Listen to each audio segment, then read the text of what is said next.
Growing up, I heard a story from my pastor once. During the American Revolutionary War, there was a wagon that had gotten bogged down in some mud. The commanding lieutenant was barking orders around to his men to get in the mud and get it out. But he himself was not willing to get down in the mud and do the work himself. After many attempts and no solutions, some more guys came by. They all jumped in to help, and with more bodies, they were able to get the wagon out of the mud and on its way.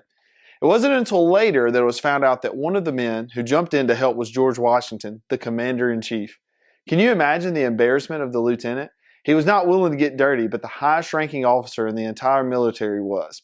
So it's true for you and I that if we claim Christ, we must be willing to do the work He's called us to.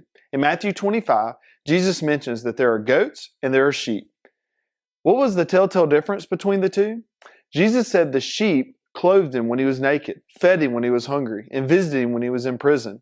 They were willing to do all the work that they were called to do. The others, they did none of these. And then they asked, hey, when do we see you naked or hungry or in prison?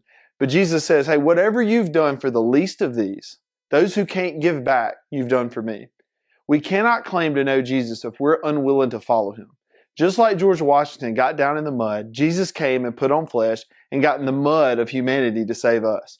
James tells us that pure and undefiled religion before God the Father is this, that we help the orphans and widows and we keep ourselves unspotted from the world.